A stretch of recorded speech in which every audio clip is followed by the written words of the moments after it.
চাঞ্চল্যকর সোহাগ হত্যা মামলার সঙ্গে কোনো রাজনৈতিক সম্পর্ক নেই বলে জানিয়েছে ঢাকা মহানগর পুলিশ ডিএমপি।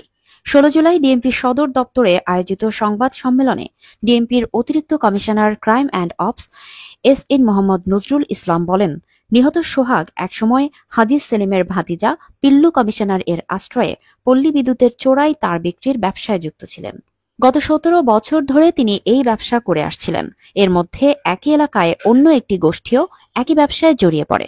এ থেকেই সৃষ্টি হয় ব্যবসায়িক দ্বন্দ্ব। নিহত সোহাগ এবং হামলাকারীরা একে অপরের পূর্ব পরিচিত ছিলেন। ব্যক্তিগত ও ব্যবসায়িক বিরোধ থেকেই হত্যাকাণ্ডের সূত্রপাত ঘটে বলে নিশ্চিত করেন তিনি। ডিএমপি কমিশনার শেখ মোহাম্মদ সাজ্জাদ আলী বলেন, আমরা ঘটনায় মর্মাহত। ঘটনার সময় 999-এ ফোন পেয়ে তাৎক্ষণিক ব্যবস্থা নেওয়া হয়। চকবাজার ফাঁড়ির পুলিশ সদস্য সরওয়ার ঘটনাস্থলে পৌঁছে প্রথমে মাহবুব ও মহিন নামে দুজনকে আটক করেন।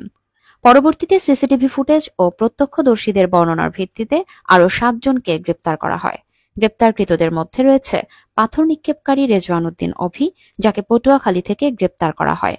রেজওয়ান একজন ধর্মান্তরিত মুসলিম। তার বাবার নাম মনোরঞ্জন বসু ও মায়ের নাম বিউটি দেব মিলা।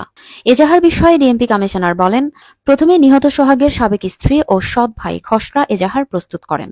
পরে তার বড় বোন মঞ্জু আরা বেগম থানায় এসে বাদী হওয়ার আগ্রহ প্রকাশ করলে সেই খসড়া থেকে ৫ জনের নাম বাদ দিয়ে একজনের নাম সংযুক্ত করে মোট ১৯ জনের বিরুদ্ধে এজাহার দায়ের করা হয়।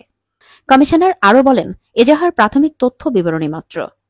তদন্তের ভিত্তিতেই পুলিশি চূড়ান্ত প্রতিবেদন দাখিল করে।